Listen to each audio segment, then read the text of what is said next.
back after the break, but Rodri's clearance on the line, Guardiola was celebrating that like it was a goal as well. Fantastic clearance when Fabinho should have scored, but the game had everything. It was brilliant. It did, and it has rounded off our Premier League Sunday.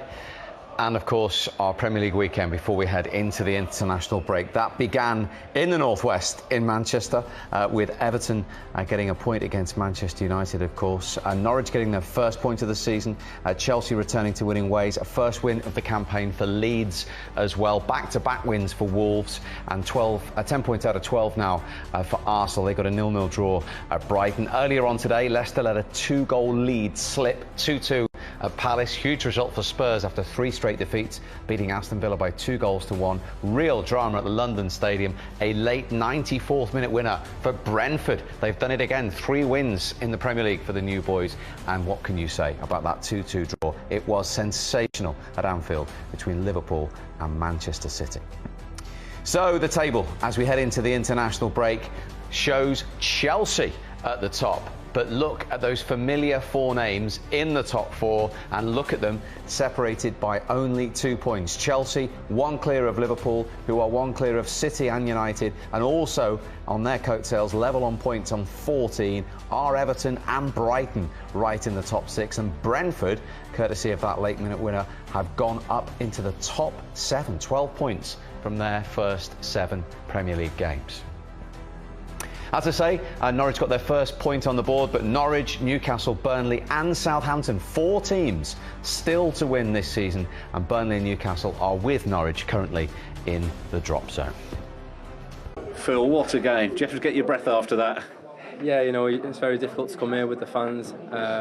You know, it's one of the most difficult grounds to come to, and yeah, I thought we dealt with it really well today.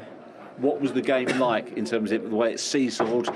Who had the ascendancy? Who scored first? You came back twice. Yeah, man, you know, I had it all. It was end to end at times. Yeah, it was such a brilliant game, and yeah, we're stuck in there to the end, and yeah, we're happy to get a draw, and another day we could have took the 3 points. Were you disappointed not to go at half-time ahead, given the amount of chances you had? Yeah, especially me, you know, we had a couple of chances. You know, it's one of the most difficult grounds to come to, and yeah, I thought we dealt with it really well today. What was the game like in terms of the way it seesawed? Who had the ascendancy? Who scored first? You came back twice. Yeah, man, you know, I had it all. It was end to end at times. Yeah, it was such a brilliant game, and yeah, we're stuck in there to the end, and yeah, we're happy to get a draw, and another day we could have took the 3 points. Were you disappointed not to go at half-time ahead, given the amount of chances you had? Yeah, especially me, you know, we had a couple of chances myself. Kev had a header, back post. Yeah, it was quite disappointing not to go in at half-time ahead, but, you know, we kept the momentum when we came out for the second half, and yeah, we digged in there. You felt you should have had a foul or possibly a penalty in the first half, but was there even a stronger feeling amongst the City players that James Milner perhaps should have had a second card? You know, I'm an honest guy. I don't like to go down when I get fouled. You know, I try to stay on my feet and be honest. You know, I'd like to see the refs, you know, reward a free kick or whatever it was, a penalty for that. But yeah, whatever it is, you know, it happens and it's football, and I thought we dealt with it well. What does it say about City, though, coming back twice from behind today?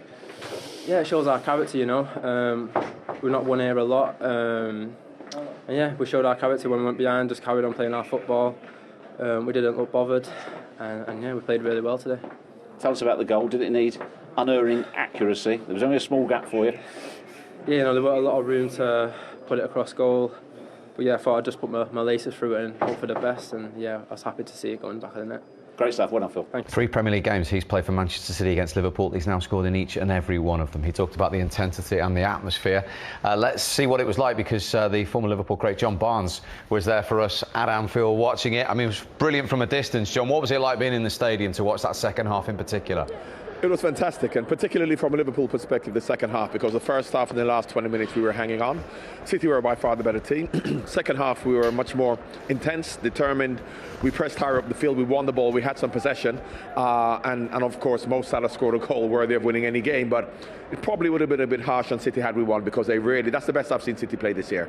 They're much more intricate and methodical in their play. We're much more dynamic and direct, so it was a game of 2 teams playing with the right identity, which suits them. So it was a great game for the neutral, great game for the fans, and a fair result.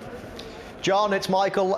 You just touched on Mo Salah's goal there. You've jinked past a few players in your time on that pitch behind you. What did you think of the goal, and where do you see him, as, you know, his standing in the game at the moment? Listen, he's one of the greatest players in the world at the moment in time, and he's playing with the right attitude, the right commitment, and the club. This is the right club for him because the way he plays suits the way Liverpool sets up suits him. I mean, he has no right to do what he did here. You know, he gets past a couple of players, he checks back onto his right foot, and it's a fantastic finish. But this is what Mo Salah can do. You know, but as I said, it was just a fantastic all-round game. You know, in tight areas like this, you can see when he gets the ball, he's so strong. He holds them off. 3 players around him, goes past one, the second, don't let him in on his left foot, so they let him on his right foot, and he does that. So, you know, he's just a world-class player, plays in the right way, the right attitude, and I'm pleased for him. But as I said, this is the best I've seen City play. They were really good today. What impressed you about City today, John?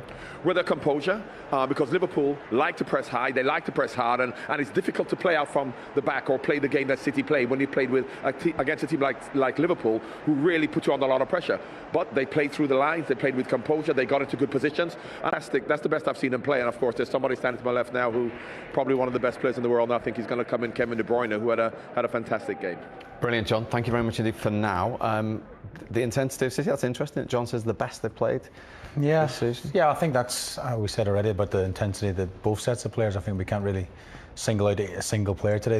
They gave everything to the cause, to both shirts. But I think City, we said before the game, the quality they have on the ball, the intensity, I think that's how Pep Guardiola demands off his team. High intensity all over the pitch, be that defending or attacking. And we've seen that in spades today, and I think John's right. The draw is a fair result. The minimum City deserved, I felt today, was a draw. And the way they came back, because most teams after that Salah goal would have been deflated, wouldn't they? Yeah, when you've thrown everything at Liverpool and then, you know, after a certain amount of time you're actually still behind, you'd forgive them for thinking it's not our day. We've played so well, you know, but, you know, a sublime piece of skill has gone and won the game, but no, City kept going right the way through to the end, and that's what made the game. I mean, it was 2 heavyweights going head to head for the full 90 minutes. A brilliant spectacle. Yeah, and they played like champions, didn't they? Yeah. I mean, that's the reason they're champions. We talk about them, how good a team they are, and I still think there is a missing link with the number 9. I know I'm sort of harping on. People say probably we should stop talking about it. I do feel if they had a number 9 up there as well, I think they'd be even stronger. But the players, even the players come off the bench, Sterling looked really good when he came on, and of course we talked about Foden just in an interview. You know, he is a top player, and great game today. I think for me, probably man of the match for Phil Foden today. Yeah, simply loves playing against Liverpool, doesn't he, Phil Foden? He does. I have to agree with Shay. I know Mo Salah scored one of the goals of the season so far, but I thought Phil Foden was tremendous right from minute 1 right to the end. Scored a goal as well, created chances, give Liverpool problems down that left-hand side. I thought he was exceptional. So 2 wide players playing particularly well, and as John Barnes was alluding to, he knows a thing or two about good wide players. Now we're delighted to be joined by the man who got City's second goal. Kevin De Bruyne is with us live from Anfield. Kevin, good to see you. Thank you very much indeed for joining us. We're breathless just watching that. What on earth was it like to play in? It was quite intense. You know, I think we played really well in the first half.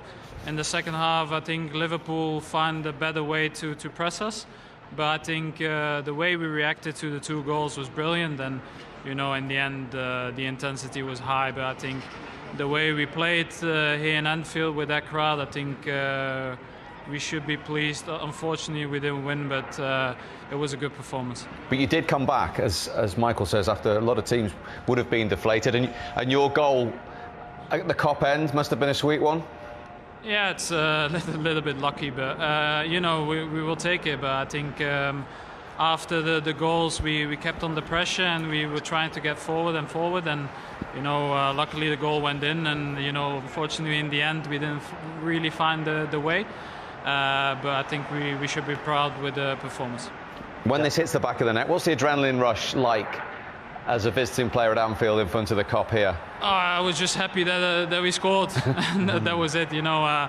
My mind went directly, was like, okay, 2-2, let's go for another one. But okay, it didn't go that way, but it was a good game. Hi Kevin, Shay Given here. Just what was Pep's conversation after the game? Was he happy? Was he disappointed? What was he saying to you guys after? He didn't really speak, but no. I know in the halftime, and I'm pretty sure he was happy with the way we performed. I think both all 3 games this week, even if we lost in PSG, we played well, but we played against very good teams with great opposition, and you know, the way we played was really good. Kevin, Michael Owen, I was just wondering if you could give us an insight into an away player's sort of feeling and experience of playing at Anfield. We all hear people saying that Anfield's a bit different to other stadiums. What was that intensity? What is the atmosphere like for an away player?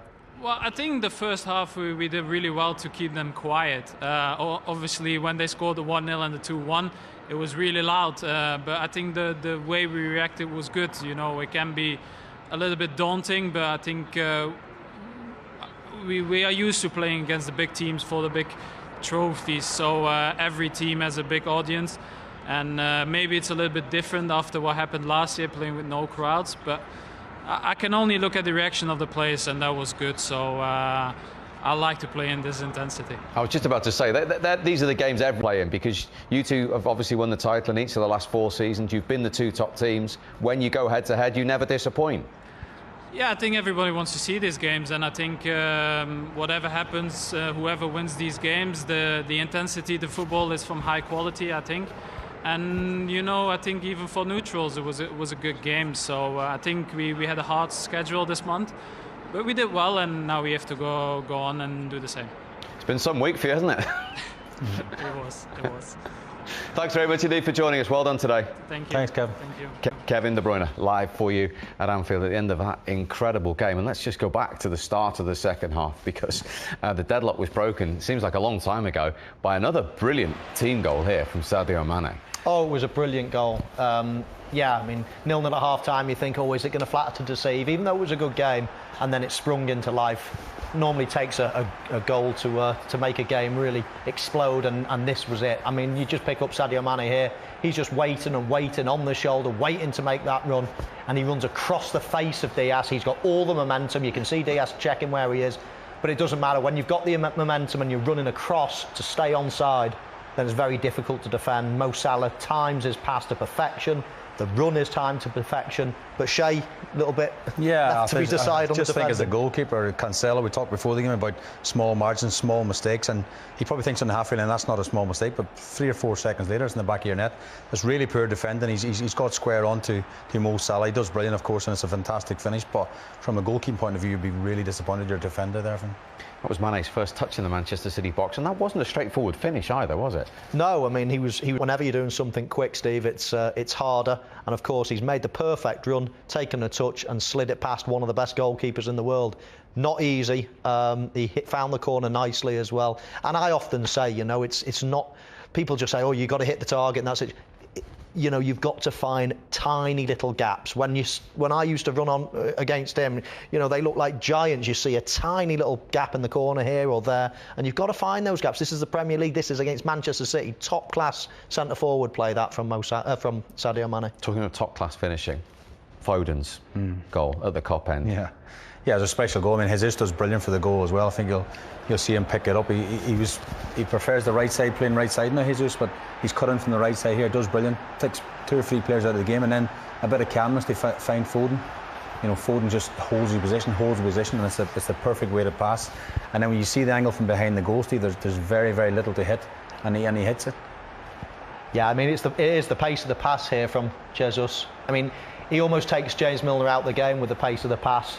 He doesn't then need to go past his man. But he takes a great touch. Actually, I think his touch took him quite tight, quite a tight angle, but he hits it hard, low. Alisson, no real chance. And that capped off a great performance. This is the angle, Michael, though. Yeah, there's nothing to hit. I mean, you talk about Ederson, one of the best keepers in the world. Alisson's keeping Ederson out of the Brazil team. There's inches we're talking here now. He's found that inch, and that's a brilliant finish. And of course we'll look back on those next 2 goals in a moment. We have to nip back to Anfield. Brilliant to be joined live by the Liverpool defender Andy Robertson. We'll say the same thing, Andy. Great game to watch. What on earth was it like to play in the level of intensity today? An intense game. 2 good teams going at it. You know, it's tough when you play against Man City always. And you know, first half I didn't think we were quite there. We weren't quite as good on the ball that we can be. But I think, you know, second half we were a lot better, a lot more composed, created chances. When you go in front in these games, you have to try and keep it, and unfortunately we didn't manage that. But you know, I think over the piece, a draw is probably a fair result. Andy, Michael Owen, I was just wondering, first half Manchester City, as you say, were quite dominant, and it totally changed in the second half. What was the little change that you made in that second half? You know, we knew they were going to come and press, but I think the first half we didn't quite outplay that press. You know, we weren't maybe as composed on the ball as we can be, and you do, when you do that, you know, you can kind of get through them sometimes, and we managed to do that. I think in the second half our press was a lot more aggressive as well.